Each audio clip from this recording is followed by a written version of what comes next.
오늘 우리가 은혜 받으실 말씀은 사무엘상 17장 12절에서 27절까지의 말씀입니다. 우리 함께 읽겠습니다. 다윗은 유다 베들레헴 에브랏 사람 이세라 하는 사람의 아들이었는데, 이세는 사울 당시 사람 중에 나이가 많아 늙은 사람으로서 8 아들이 있는 중 그 장성한 세 아들은 사울을 따라 싸움에 나갔으니, 싸움에 나간 세 아들의 이름은 장자 엘리압이요 그 다음은 아미나답이요 셋째는 삼마며, 다윗은 막내라.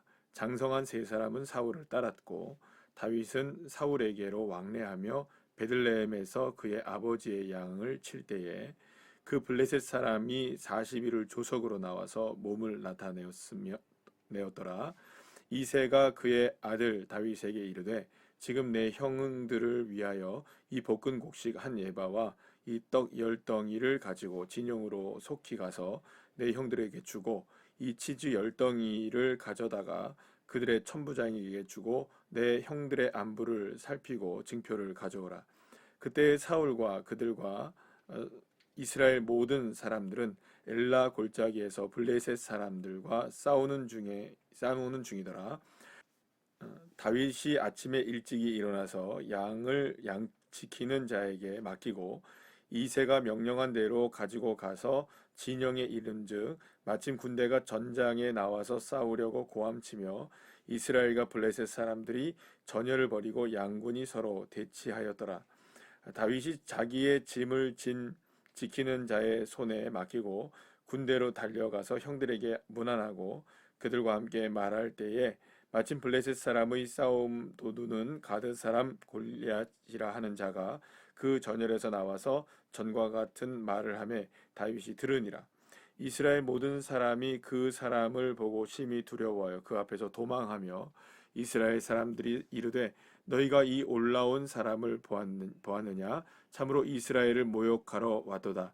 그를 죽이는 사람은 왕이 많은 제물로 부하게 하고 그의 딸을 그에게 주고 그 아버지의 집을 이스라엘 중에서 세금을 면제하게 하시리라. 다윗이 곁에 서 있는 사람들에게 말하여 이르되, 이 블레셋 사람을 죽여 이스라엘의 치욕을 제거하는 사람에게는 어떠한 대우를 하겠느냐? 이 할례 받지 않은 블레셋 사람이 누구이기에 살아계시는 하나님의 군대를 모욕하겠느냐? 백성이 전과 같이 말하여 이르되, 그를 죽이는 사람에게는 이러이러하게 하시리라 하니라. 아멘. 할렐루야. 블레셋의 골리앗은 40일 동안 계속하여서 이스라엘 백성들을 모욕합니다. 40일 동안 그러니까 계속하여서 이 전쟁의 항오가 계속 그 대치 상황에 있었다는 것을 보게 됩니다.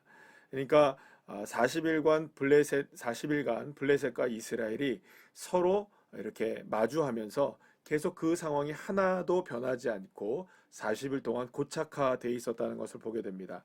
자, 그런데 오늘 본문 19절 말씀을 보면 싸우는 중이라고 말하고 있습니다.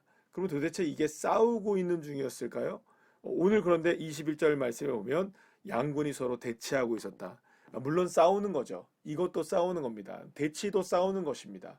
그런데 진짜 싸움은 일어나지 않고 있었던 것입니다. 서로가 팽팽하게 맞서고 있었던 겁니다. 만약에 이 누군가의 힘이 더 강했다면 분명히 이 싸움은 어떻게든지 전쟁이 일어난 거죠. 이게 진짜 칼과 창의 싸움이 일어나게 된 겁니다. 그런데 40일 동안 어떤 상황이 있었느냐? 서로가 항호만 벌이고 있고 대치만 하고 있었다는 겁니다.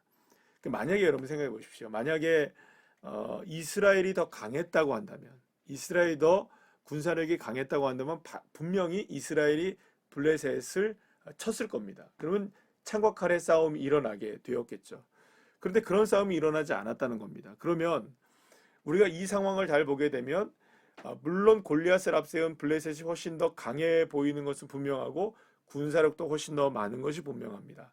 그러나 이 상황이 대치되고 있었다면, 계속해서 대치하고 있었다는 것은 이 싸움이 팽팽하게 지금 이루어지고 있었다는 것을 보게 됩니다. 그러니까 다시 말하면 이스라엘이 블레셋을 두려워하고 골리앗을 두려워하는 만큼 블레셋 역시, 골리앗 역시 이스라엘을 두려워하고 있었다는 것을 이야기하는 것이죠. 지금 상황을 객관적인 상황으로 볼 때 40일 동안 대치가 일어나는 것이지 싸움이 일어나는 것이 아니었던 겁니다. 싸움이 일어나서 어느 쪽이 한쪽이 밀린다든가 어느 한쪽이 진다거나 이긴다는 그런 상황이 아니라 계속해서 대치 국면이었다는 것은 분명하게 이스라엘이 두려운 만큼 블레셋도 두려워하고 있었다는 것을 우리가 분명하게 볼 수 있었다는 것이죠. 무엇보다 골리앗은 여전히 투구를 쓰고 있었고 완전 무장을 하고 있었고 그리고 또 여전히 방패를 앞세운 군사들 안에 둘러싸여 있었다는 것을 보게 됩니다.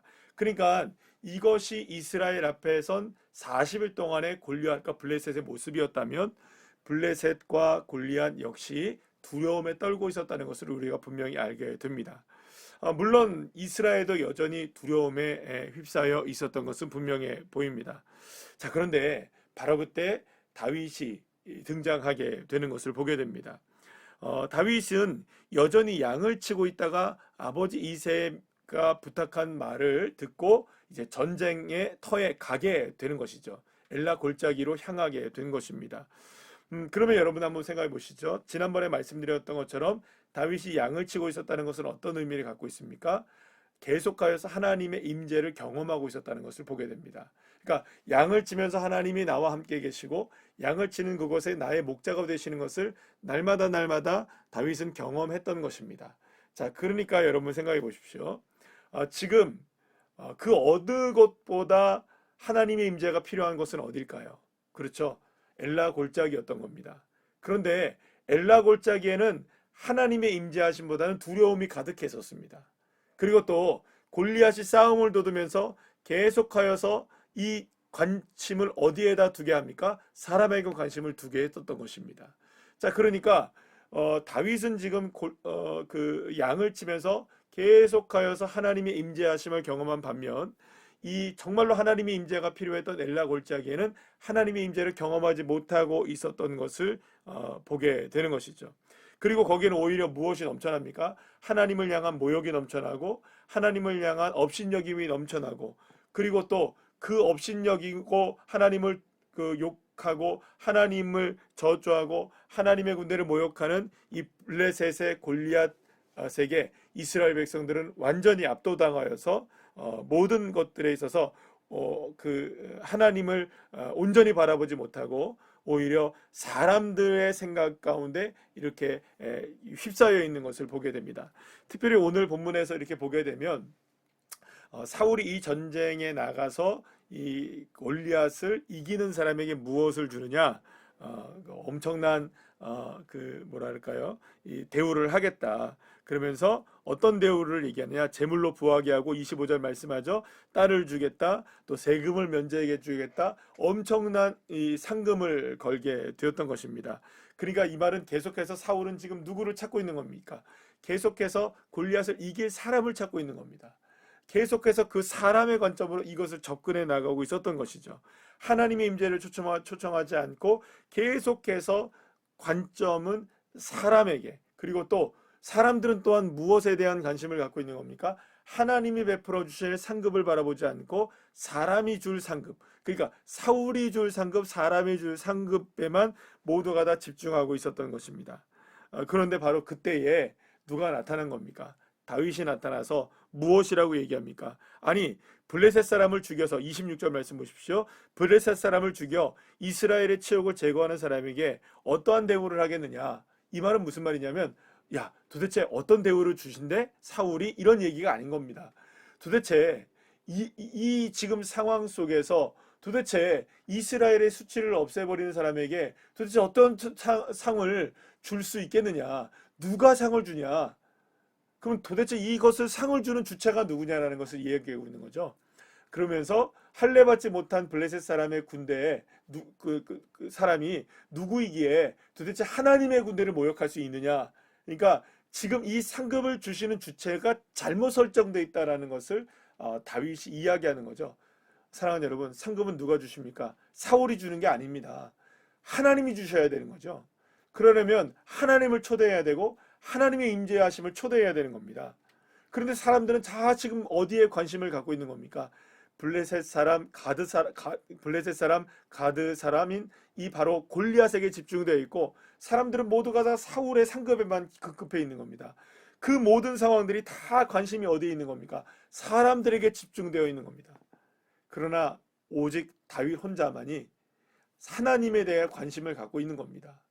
하나님이 나와 함께 하셨던 양치기의 삶, 그러나 그곳에서 하나님을 경험했던 다윗은 하나님을 이 자리에 초청하고 있는 것을 보게 됩니다. 지금 내가 바라보고 있는 상이 무엇인가? 지금 내가 어디에 있는가? 어디에 관심을 두고 있는가를 이 지금 다윗은 문제 제기를 하고 있는 겁니다. 도대체 우리가 상을 받아야 될 사람이 누구인가? 우리가 상을 구해야 될 분은 누구인가? 우리가 초대해야 될 분은 누구인가? 지금 다윗은 그것을 우리에게 이야기해 주고 있는 겁니다. 사랑하는 여러분, 저와 여러분의 관심은 어디에 있습니까? 저와 여러분이 바라보는 상은 누구로부터 받을 수 있는 상입니까? 저와 여러분의 관심사가 어디에 있는지 오늘 이 시간 다시 한번 생각해 보시죠. 저와 여러분, 오늘 또 고난주간을 우리가 보내고 있습니다. 고난주간에 우리가 새벽 예배도 드리고 지금 큐티의 말씀도 함께 나누고 있는데 저와 여러분의 관심이 어디 있느냐가 중요한 것이죠. 예수께서 이 땅에 오셔서 십자가를 짊어지신 이유가 어디 있습니까? 우리의 관심을 이 세상의 관심에서 하나님의 나라의 관심으로 바꾸시기 위해서 주님은 우리에게 오신 거 아니겠습니까? 저와 여러분을 구원하신 것이 아니겠습니까? 사랑하는 여러분, 십자가의 은혜는 나의 관심을 이 세상에서 하나님의 나라로 바꾸는 너무나 놀라운 구원의 과정이었던 것입니다. 오늘 이 시간 저와 여러분 이 말씀을 통해서 다시 한번 오늘 하루의 삶 속에서 나의 관심이 어디에 있는가, 내가 바라보는 상급은 어디에 있는가, 이것을 깊이 묵상하셔서 주님과 함께 열정적으로 동행해 나가서 승리하시는 귀한 자녀들 한 분 한 분들 다 되시기를 간절히 축복합니다.